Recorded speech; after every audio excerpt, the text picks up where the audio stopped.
What's good, everybody? CB13 back here with another video. Today is going to be a little bit different of a video. I've been mostly giving you guys point guard builds, dribble moves, things like that, because I am a point guard in the NBA 2K League, so that's kind of my expertise. But for today's video, I thought I'd switch it up and help out all my followers who aren't point guards. I'm going to be making videos for other positions as well coming up this week. So I think this position is one that I probably know the best as I used to play lockdown before I got on point guard.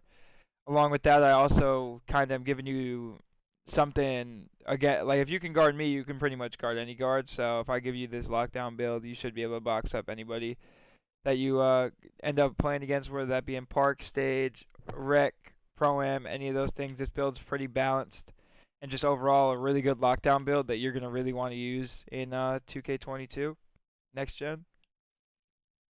So it's called a perimeter lockdown. I have extreme clamps on both badges. It's going to end up being a shooting guard. Obviously, I'm a lefty, but you can be either. Height's going to be 6'5" because guards are seeming to be between 6 foot and 6'2". I mean, almost exclusively on this game. So you definitely want to be 6'5" max. I'd even say, like, if you're going 6'6", 6'7", 6'8", you're basically wasting $50. There's so many people using 6 foot to 6'2" guards that if you're making a 6'6", 6'7", or 6'8" lockdown, you're pretty much just throwing away $50. You're not going to be fast enough to guard these small guards. And along with this 6'5" height, we're going to go with the lowest weight on this position on shooting guard. It's going to be 175 pounds. Maximum wingspan. The reason we go lowest weight is obviously to get the fastest speed, which is 93, as you see in the bottom right. Wingspan 7'2", so you get that highest wingspan. You get those lane steals. You're gonna have a 99 steal. Good overall block as well. So when you get switched onto that big, you're gonna be able to get stops in the paint, and that's really a huge, huge benefit of being this height and this wingspan. So I mean, I think you're gonna have people that have their bottom pick and roll defender, whether that be the power forward or center, in whichever game mode you're playing, step high, and then your lock's going to switch onto the center just because of the nature of this game. And so being someone with a longer wingspan, naturally you're going to get more steals on that roll pass, and it's just going to end up becoming the meta for lockdowns, in my opinion. Now getting into these stats, we're going to do close shot 35, driving layup 65, driving dunk 85, so that you can get those driving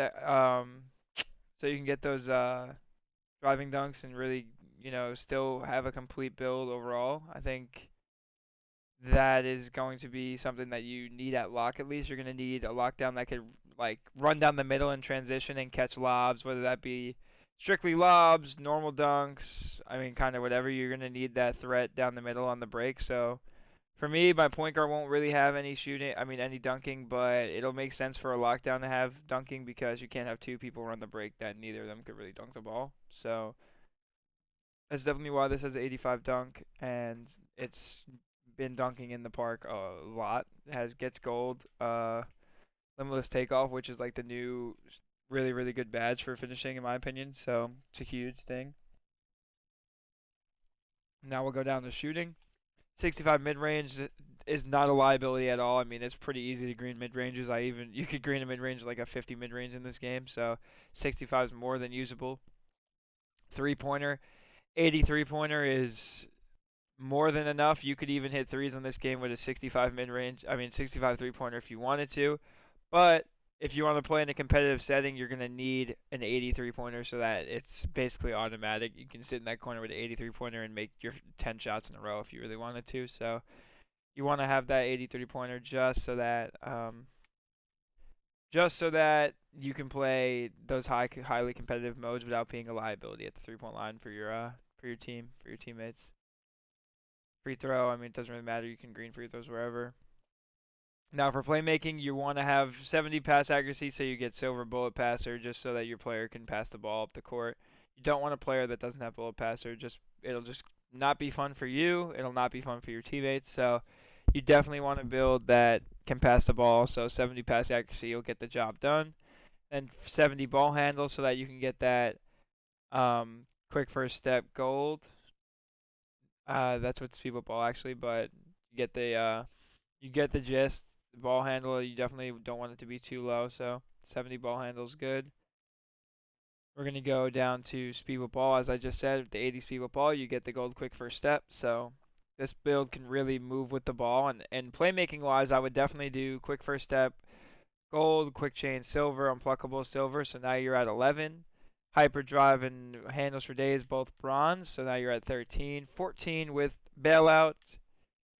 Then we're gonna have 17 with bullet passer, and then you want to put glue hands bronze and maybe even tight handles bronze, and that'll be 17 plus 2, 19. And that's pretty much how I would do this build on the playmaking side of things.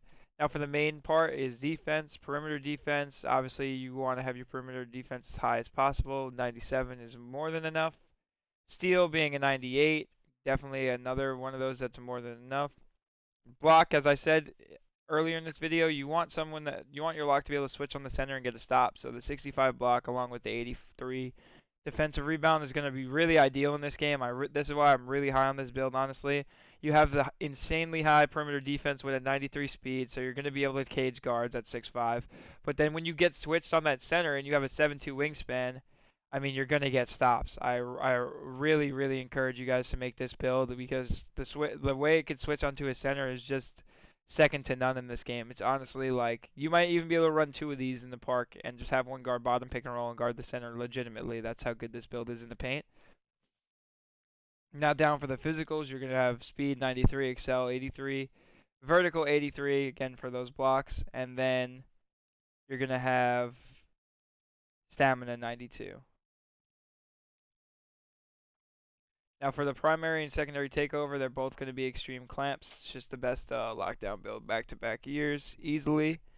And now let's see what the player comparisons for this build end up being. So it's a perimeter lockdown, and it's got shades of Joe Dumars, Paul George, and Anthony Edwards, all players that are primary defenders. Well, I guess Anthony Edwards not as much, but Paul George and Joe Dumars, both great on-ball defenders and shooting guards. So that's where that comparison comes from. And then to get an Anthony Edwards comparison when you have a 65 driving layup just means this build dunks like crazy for a build that's kind of like this is like a semi underrated finishing build. Like I said, that 85 driving dunk really lives up to that and kind of goes crazy. But yeah, I mean that'll be the video for today. I appreciate all you guys watching. Like I said, this is a little bit of a different video from me. I usually come out with just point guard stuff, but I do realize all my subscribers don't just play point guard, so I'll be coming out with either a power forward or center build next, and then a sharp build later on this week. Along with that, I'll be coming out with a little bit of a badge progress build. I'll show you guys real quick as a little preview. I made this point guard build literally yesterday, and I dropped my YouTube video on it.